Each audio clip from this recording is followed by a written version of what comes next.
Tem a palavra o Sr. Deputado Carlos Martins, do BE.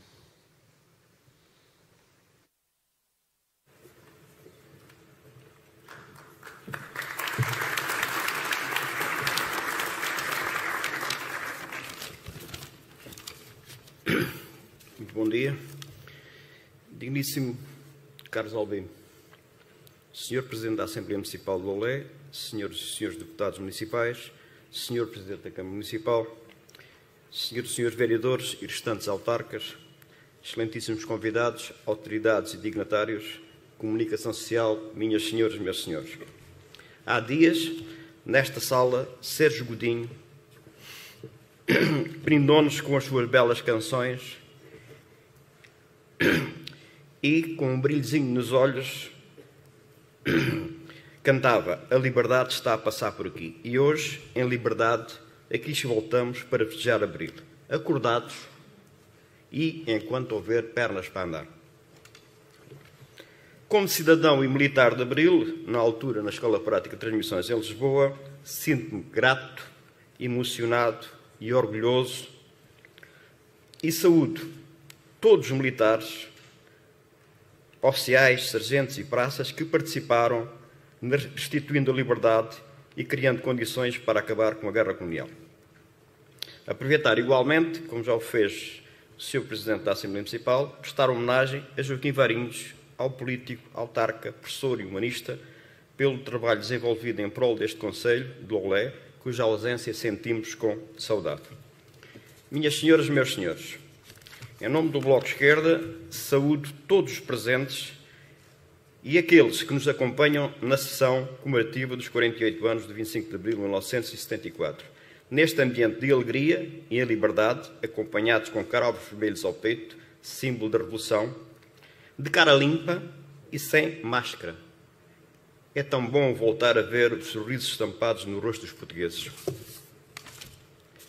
A liberdade chegou, venceu e hoje, pela primeira vez, comemoramos o 25 de abril com mais dias de democracia do que em ditadura.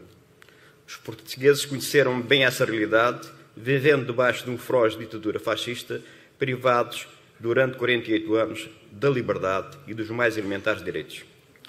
Democracia perfeita não há, mas ditaduras eficientes já estivemos, recordou há dias o Sr. Presidente da República. Embora as sociedades democráticas não sejam perfeitas, afinal, não conheço ninguém que o seja, Portugal dispõe de instituições democráticas credíveis que tenham por missão fazer cumprir a Constituição da República e dar continuidade aos valores de Abril para garantirem um serviço público de qualidade, exercido com celeridade e transparência ao serviço de todos os cidadãos. Os órgãos do poder local, no exercício das suas competências e em proximidade com as populações, têm a obrigação de contribuir para uma sociedade mais justa e amiga do ambiente, reforçando a coesão territorial e fomentando a democracia participativa, aproximando os eleitos dos cidadãos. Nestes 17.532 dias de democracia política, muitas foram as conquistas políticas, económicas, sociais e culturais que devemos saber preservar. A liberdade de imprensa e de expressão, a instauração da democracia, o direito à greve, à associação e manifestação, o salário mínimo, a redução do horário de trabalho, a construção do Estado Social, assegurando a democratização do direito à saúde com a criação do Serviço Nacional de Saúde. À educação pública, à segurança social, a consagração dos direitos das mulheres à igualdade, o reconhecimento dos direitos das minorias, a institucionalização do exercício democrático da livre escolha dos órgãos do poder local.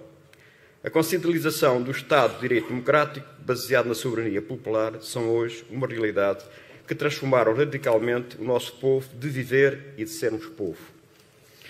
Sabemos que, para muitos, esta data, 25 de abril de 1974, não passa de uma simples associação à liberdade. Muitos não sabem, falam apenas em liberdade, cravos e mais um feriado, que, infelizmente, para a juventude, tem perdido significado, por não terem consciência que nele se comemora a libertação de um povo. O levantamento militar do 25 de abril de 1974 derrubou, num só dia, o regime político que vive grave em Portugal desde 1926. Sem grande resistência das forças aliadas ao governo, que cederam perante o movimento popular rapidamente apoiou os militares. Este levantamento é conhecido pela Revolução dos Cravos ou também Movimento dos Capitães. Na sua maior parte, militares que tinham participado na Guerra Colonial. Considera-se, em termos gerais, que esta revolução devolveu a liberdade ao povo português e deu fim à Guerra Colonial, causa de tanto sofrimento, de morte e de doenças ao longo da vida, uma guerra que violava os direitos humanos e levava à opressão.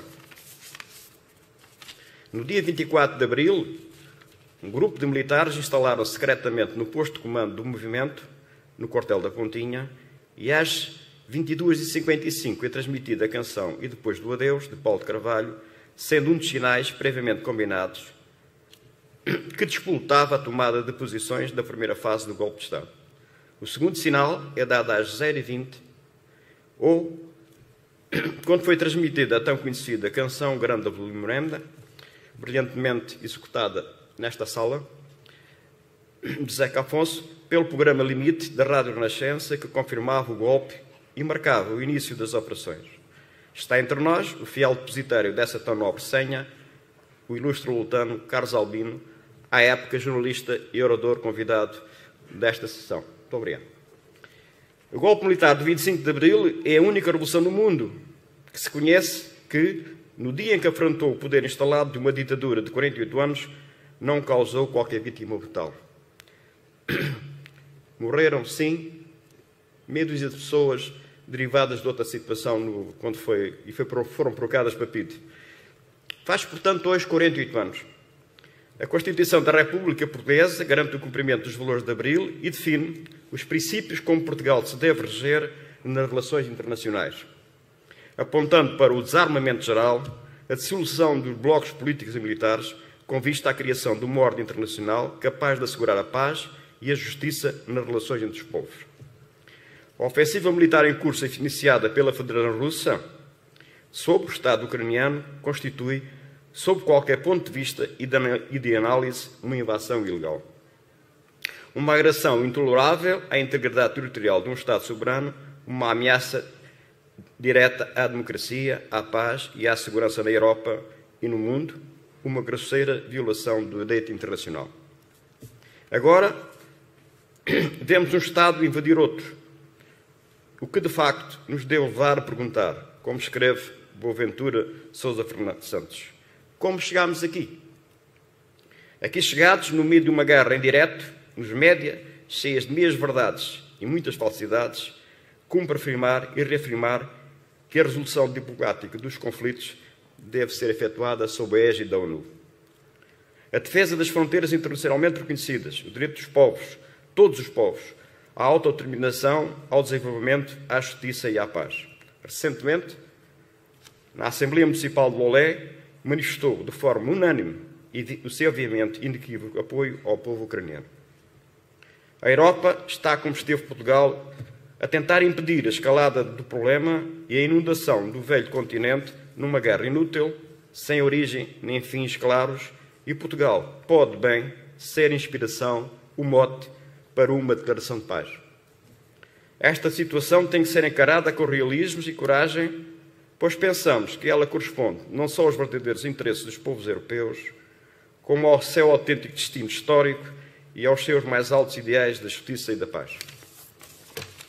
Na verdade, como já aqui ouvi hoje, só há liberdade a sério quando houver a paz, o pão, a habitação, saúde e educação. Orgulhamos do percurso percorrido sem ignorar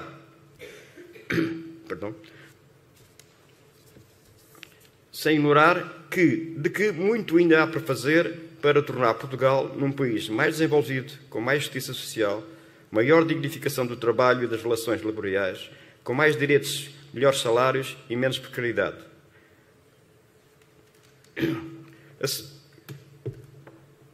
Dando especial atenção aos idosos, crianças e jovens, assegurando melhores pensões e apoios sociais das famílias, melhorando o Serviço Nacional de Saúde, incentivando a natalidade e assegurando a acessibilidade à habitação condigna a preços acessíveis, defendendo um ambiente num combate sério contra as alterações climáticas.